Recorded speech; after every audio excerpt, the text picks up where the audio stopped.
बिस्मिल्लाहिर्रहमानिर्रहीम। नाज़रीन अस्सलाम वालेकुम। नाज़रीन, तालिबान और अमेरिका के दरमियान अफ़गान अमल के हवाले से जो मुज़ाकरात थे उसमें थोड़ी सी नज़र ऐसा आ रहा है कि शायद कुछ टेंशन बन रही है। और मेरे ख़्याल में ये अमेरिका का ये एक वतीरा रहा है कि अमन मुज़ाकरात ख़ास इसने नॉर्थ कोरिया में किए हैं या ईरान में किए या शाम में किए, जहाँ भी किए हैं तो इनकी इतनी अच्छी हिस्ट्री नहीं है। आज ज़ल्मे खलीलज़ाद ने जो ट्वीट किया और उसने तालिबान पे कुछ ऐसी दबाव डालने की कोशिश की सीज़ फायर के हवाले से, फिर उसमें ज़बीउल्लाह मुजाहिद साहब की तरफ से जो स्टेटमेंट आया वो भी बड़ा तेज़ था, उसमें भी सख्ती ज़रा ज़्यादा दिखाई दे रही थी। दूसरी बात यह है कि तालिबान सोर्सेस की तरफ से ये बात जो सामने आ रही है कि ये जो गुज़िश्ता 3 दिन के जो मुज़ाकरात थे उसमें ज़ल्मे खलीलज़ाद की तरफ से उन्होंने लफ्ज़ कहा है कि अननेचुरल यानी गैर हकीकत पसंदाना तौर पर जो है उसमें ज़्यादा स्ट्रेस हो रही थी जंग बंदी पे। तो जंग बंदी तो बहुत अच्छी चीज़ है। उस जरगे की तरफ से भी खा जैसा भी जरगा था उसकी तरफ से भी यही बात आई कि जंग बंदी का ऐलान होना चाहिए और स्पेशली रमज़ान में भी। लेकिन तालिबान की तरफ से उस पर अभी तक जो है उनका मौक़िफ़ बड़ा सख्त है। ये जो मौका आया है ये बड़ा आइडियल मौका है अफ़गानिस्तान अमन के हवाले से। और मेरे ख़्याल में ऐसा मौका मैं नहीं समझता हूँ कि ना 40 साल जंग में आया है और ना आइंदा आएगा, क्योंकि इस वक्त सारे जो इंटरनेशनल कम्युनिटी और स्पेशली सुपर पावर्स जो है कि रूस भी इसके पीछे हैं, चाइना भी चाह रहा है, अमेरिका भी चाह रहा है, फिर रीजनल कंट्रीज़ पाकिस्तान, ईरान वगैरह सब तकरीबन एक ही पेज पे है। तो इस मौके को किसी भी सूरत जो है हमें गिनवाना नहीं चाहिए। तालिबान के हवाले से अगर हम देखें, हमने उनके करैक्टर को भी समझना होगा कि तालिबान क्यों सख्ती कर रहे हैं कि वो सीज़ फायर नहीं कर रहे, क्योंकि इनमें इसका एक डर है। द रीज़न इज़ कि हम सबको पता है कि तालिबान जो है ये एक सियासी क़ुव्वत नहीं है, तालिबान एक फ़ौजी क़ुव्वत है। वो फ़ौजी यानी बैटल फील्ड पे अपने आप को बड़ा रिलैक्स फील करते हैं और वो समझते हैं कि ये उनका डोमेन है। सियासी मैदान में वो डरते हैं और हर वक्त उनके जहन पे ये एक डर सवार होता है कि हमारे साथ धोखा ना हो जाए, क्योंकि उनके जो अपोनेंट्स है वो पॉलिटिकली बड़े मिचेवर और बड़े स्ट्रांग है और उनको जो सियासी दाव पेच है वो उनको अच्छी तरह समझते हैं, जो कि तालिबान ज़्यादातर बैटल फील्ड में रहे उनके लिए ये समझना बहुत मुश्किल है।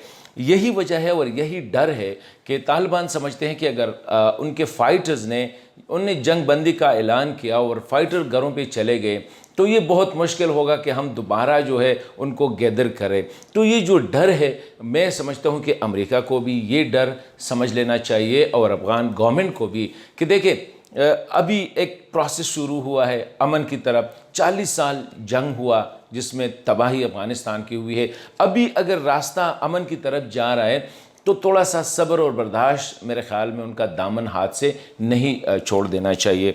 द रीज़न इज़ ये जो जरगा हुआ अशरफ गनी साहब ने जो कोशिश की, हालांकि इस जरगे में इनकी हालत यही थी, ठीक है 3000 Afghan they were qualified to be part of jirga, लेकिन अफ़गानिस्तान में जरगे का जो कंसेप्ट है एक तो ये नॉन कंट्रोवर्शियल होता है, स्पेशली लोया जरगा, ये तमाम अफ़गान कौमों का नुमाइंदा जरगा होता है। कभी भी जरगा इतना मुतनाज़िया नहीं हुआ है जितना ये, क्योंकि इसमें डॉक्टर अशरफ गनी साहब की जो हाई पीस कौंसिल है उनके चेयरमैन करीम खलीली साहब, और वो भी उसने भी बाइकाट किया था। बाकी अपोजिशन को तो छोड़ दे, हनीफ अतमर, अता मोहम्मद नूर या हामिद करज़ई साहब या जो और उनके हैं उनको रशीद दोस्तम वगैरह इनको तो छोड़ दे, इनके अपने जो है कि करीम खलीली साहब उसने भी बाइकाट किया। डॉक्टर अब्दुल्ला साहब जो कि हाफ पार्टनर है डॉक्टर अशरफ गनी साहब के, उसने भी बाइकाट किया था। उनके अपने जो वज़ीर ख़ारिजा है सलाहुद्दीन रब्बानी साहब, वो भी उसने भी बाइकाट किया था। तो मतलब है कि ये जरगा ठीक है, अशरफ गनी साहब ने कहा कि जरगे की तरफ से जो प्रपोजल्स आए दे वर वेरी पॉजिटिव कि अफ़गानिस्तान में अमन का जो अमल है उसको सपोर्ट किया जाना चाहिए और जंग बंदी होनी चाहिए। तो आज मैं यही कहना चाह रहा था कि खुदारा ये मौका जो है इसको नहीं गिनवाना चाहिए। और दूसरी बात यह है कि अमेरिका का एक करैक्टर है, अमेरिका सिर्फ अपनी मफाद को देखता है। वो कौमें जितने उसने लीबिया को तबाह कर दिया, शाम को तबाह किया, इराक़ को बिल्कुल जो है उसको नेस्त नाबूद तकरीबन जो हालत हो गई है, अफ़गानिस्तान की जो हालत हो गई, अमेरिका जहाँ जाता है वहाँ अमन नहीं आती। وہاں پہ جنگ ہوتی ہے، ڈسٹرکشن ہوتی ہے، تباہی ہوتی ہے، یہ جہاں پہ بھی گیا ہے. جس طرح میں نے کہا ایران میں، عراق میں کیا ہوا، لیبیا میں کیا ہوا، شام میں کیا ہوا، یمن میں کیا ہوا. تو ہمیں تھوڑا سا سبق اسپیشلی افغانوں کو بھی اور ان کے جو نیبرز ہیں ان کو بھی یہ سبق سیکھنا چاہیے کہ اب اگر موقع ہے تو ہمیں امریکہ کو انگیج کرنا چاہیے تاکہ یہاں کچھ نہ ہو. تو افغانوں کے لیے جو ضروری ہے وہ حامد کرزئی صاحب کی جو بات تھی کہ امن کی کوئی قیمت نہیں ہے افغانوں کے لیے، تو یہ موقع ہاتھ سے نہیں گنوا دینا چاہیے. اس میں پاکستان کو بھی اپنا کردار ادا کرنا چاہیے، بائیلیٹرل ایشو سے نکلنا ہوگا. ایران کو بھی اس طرح، چین بھی ہے، روس بھی ہے، امریکہ بھی ہے. تو یہ موقع ہے کہ افغان قیادت بھی اس پہ اس کو سپورٹ کرے، حکومت بھی. اور میں سمجھتا ہوں کہ طالبان کو بھی اپنے رویے میں کم از کم لچک دکھانی چاہیے، کیونکہ یہ مسئلہ افغانوں کا ہے، یہ نہ امریکہ کا ہے، نہ روس کا ہے، نہ چین کا ہے، نہ کسی اور کا ہے.